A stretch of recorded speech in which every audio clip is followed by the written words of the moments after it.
right, welcome back. A 26-year-old woman from Maharashtra named Vishakha Tilkar was found dead just 48 days after her marriage, with the family alleging dowry-related harassment.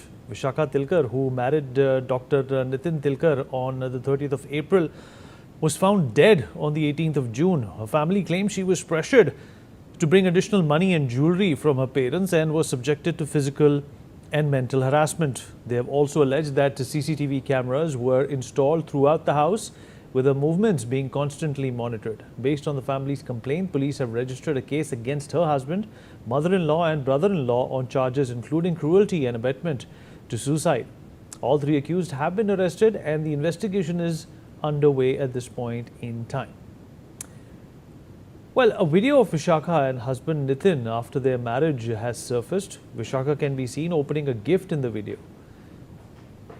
We're going to get some more insights about this from my colleague Shweta Verma, who's joining us at this point in time. Shweta, another dowry death, allegedly, if we can say so far, because obviously there is going to be a legal machinery which is going to get to work.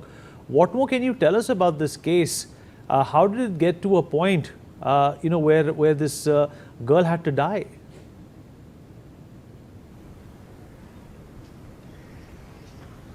Oh, well, that's absolutely right. In fact, this is an unfortunate piece of news what we are getting to learn from Ambarnath, that's from Maharashtra. To begin with, this particular case is not only shocking but also distressing at the same time. A 26-year-old woman identified as Vishaka Tilkar, she allegedly died by suicide just after 1.5 months of her marriage. Remember, newlywed. The family, in fact, of the deceased is claiming that she was undergoing tremendous pressure by her in-laws and husband. Now, let me give you a brief about her in-laws. Vishakha Tilkar married to Dr. Nitin Tilkar. Before marriage, she was Vishakha Shinde. Now, the family is also alleging that things drastically changed after her marriage, and there was constant complaints from her regarding several things, from 24/7 monitoring, the surveillance that was done through CCTV cameras inside the house and also outside the house. Later, Vishakha did also complain to her parents about how she was being monitored all the time, and she was not allowed even to speak to anybody, including her neighbors.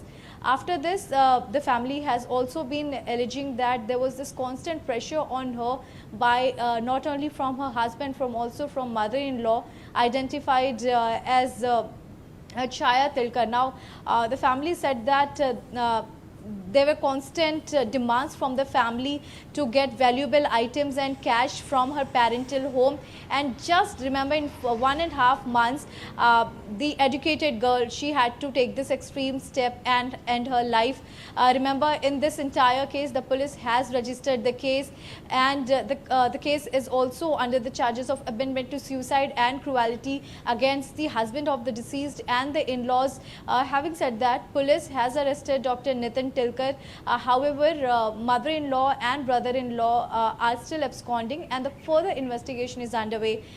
You have correctly mentioned that yet again another case of dowry or mental pressure that was mounting on to the newlywed, and clearly in this particular case in Maharashtra, we have seen that in just 1.5 months the newlywed had to allegedly die by suicide, and she hung herself in her matrimonial home. Remember, the police has registered the case and the further investigation is underway.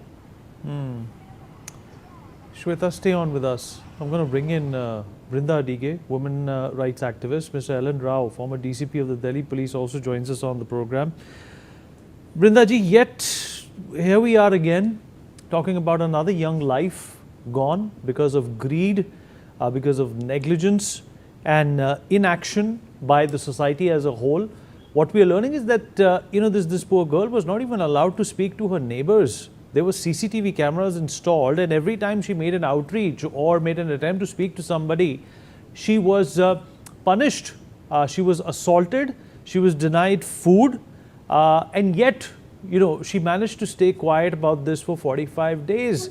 And the parents only got to know on the 43rd day that this was happening, and were about to bring her back when this tragedy happened. It's becoming extremely systemic in a way, but to counter this system, what is the solution? It's not only becoming systemic, it seems to have become endemic. That's Because the right there is word. no fear of law. We are seeing increasingly all functionaries who are supposed to uphold And the Brindaji, law. just as an appendage to my question to you, we are still not over with what happened with Twisha. Yes, I was just coming to that, saying that we're just getting over and saying she has been arrested, it gone into CBI has asked for additional custody. There is no fear of law. See, all channels have been discussing Twisha for the last 3-4 weeks. Even then, if there is no fear of law, can you imagine the impunity with which this family also continue to torture this lady? They are not afraid. They know they will get away. They know that there would be some procedural lapse that the defense lawyer will find and the judge will agree and say, yes, acquitted, yes, dismissed. The life that is gone, the torture, the trauma, the terror that this girl went through will all be obliterated with just a line saying procedural lapse. Some evidence not established. And that is what we want to hold the judiciary accountable. We want to hold the public prosecutor, the police accountable. When is it that you will put the fear of law into everybody? The other question that we want to ask, and we might continue to keep saying, oh, she could have gone back, she could have waited for her family to come. You and I were not there. We don't even know the trauma and torture she went through, that she could not even bear to stay there for another day, to be alive for another day. How did they break her down? How is it that somebody academically qualified, educated, was broken down in 30-40 days by a family she just got to know? That is the question we want to ask.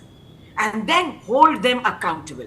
Absconding. So easily people are saying, police is saying absconding. Why haven't you put a bolo out?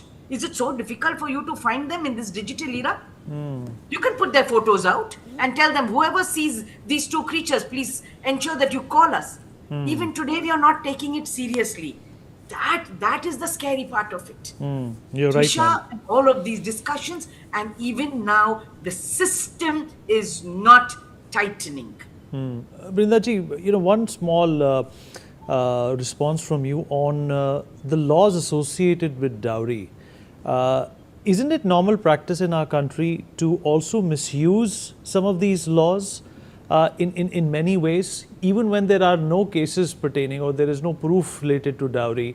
Lawyers many a times encourage women to use that as some sort of a plank, and it absolutely has diluted the efficacy of this law. Let's go again by the law. The jurisprudence of our country is, you can let the 99 criminals get away, no problem, but not the one innocent to be punished. Now, if you look at the dowry laws, how many you might or I might claim or others might claim are false cases, which the lawyers must be pulled up for, because they are the ones who are advising, they are the ones who are counseling, because they are the ones who say that, other laws are not working well, which means the system is not working well. So let us not say anything about the victim and the survivor. So let's say about 25, no, don't want, 40%, which is not true, okay? I'm just saying 40% misuse of law. 60% you will give up, let them die, it's okay. Is that what my law is? Is that what my taxes are going to the judiciary, to the public prosecutor and the police? The 60 lives are not important for you. The 40 lives of so-called misuse, you still have power with you to say, you have misused the law, I will fine you, I will punish you, I will penalize you. Do it. Why are you not doing? Why are those judges not doing it? Why is the prosecutor not able to establish that this might be a false case? Why are lawyers who are advising not pulled up? Why are the police who are filing the charge sheet not pulled up? But there are 60% of the cases which are true. Every day we have women dying. The 498A and the BNS has not come to women on a plate. Women rallied, demonstrated, protested, and presented to the Supreme Court and the Parliament data. Here, These are the cases from across India, the last village and the biggest city and metropolitan city. Here is how our girls are dying because of dowry. Now, the other part of it you would say is, why are the parents giving dowry? Yes, that is another story that we must tackle. But before that, why is it that we have not shamed anybody taking dowry? Isn't that as much a crime? We never say that. We've never pulled these people up. The fact that you said, go bring a jewelry and come, go bring a valuable and come, your first Deepavali, your first Christmas, your first New Year, whatever it might be, bring this and come. Should they not be pulled up? Right. We don't do that. You're right, ma'am. Let me also bring in Mr. Rao into this conversation. Mr. Rao, just to give some context to our viewers as well. Raja Ram Mohan died in 1833. He was born in 1772, and throughout his life, his short life, he campaigned against dowry. And this was 200 years ago. We're still dealing with this problem in 2026. What kind of a systemic failure is this? And why haven't successive governments of the past been able to fix this socio-economic problem? Good evening, Vineet, and Bindaji also, to all you viewers. Definitely the dowry, if we go to the long history, it was a very bad menace for our society. But nowadays, I don't think that the same situation is there. Now there is a situation that very few people are asking for the dowry, and these cases happen to come in between, and we have to see all these unnatural deaths and suicides due to demand of dowry. It's very lesser now. Since when the strongest law, it was the demand of dowry that was earlier 304B. So there is clear data available that a lot of these dowry demands are not reported because the women want to keep their marriage. I'm coming to that also, because nowadays the reported cases, if we go, then if we compare the data, it's not so much, and it is there, no doubt it's not there. But as compared to the earlier data, it's I think that is the lower side. And also, there's few cases we are discussing on television now, on our TV screen and in all medias. But talk about so many other cases which are not reported, even in the rural, remote areas of our country, where these a number of cases are there which are unreported, and the people don't dare to come to the media also. That is also one of the reasons. And I agree with DKG that because of some our judicial system is like that one innocent should not be punished, and 99 people may get through if they are involved in any crime. This principle of our judicial system definitely have given some signal to the mind of people that they are not afraid of the law, and they dare to do all these things. And recently, this 48 days only after marriage, if this doctor dies in the matrimonial house because of harassment, dowry, and all these things. And that's very, if these reports which have been reported by your reporter from the sport, then if these are true, then it's really shocking that such women have been brutally treated by the matrimonial in the matrimonial house, and the people who dare to do all these things, and they definitely don't have any fear in their fear of law in their mind, because they know that it's a very serious offense. 304B IPC, now it is 80 BNS. There is, I think, very hard, it's very difficult to get bail in such type of cases if this case is reported and there is sufficient evidence to deal with this case.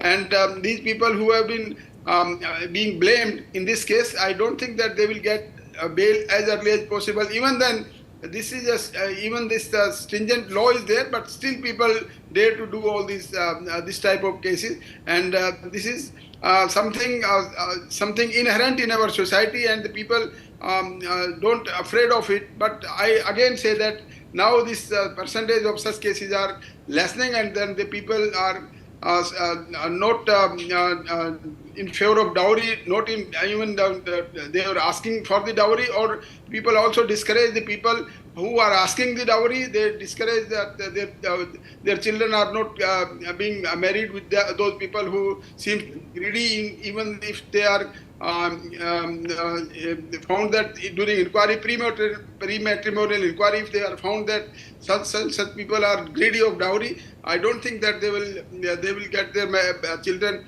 married in such a circumstances. Now the situation is changed right now, but earlier, of course, as you are talking about the Raja Ram Mohan Rai's era, that was the great sense of dowry was there. Everybody was asking for dowry, and there was a very difficult for the parents who are having 2, 3, 4 daughters in their house. But nowadays, I think the situation is slightly changed.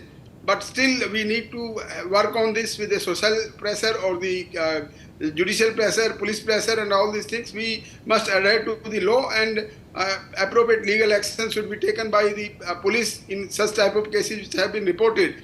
And I think Okay, that okay. We have some breaking news also coming in. Vishakha Tilkar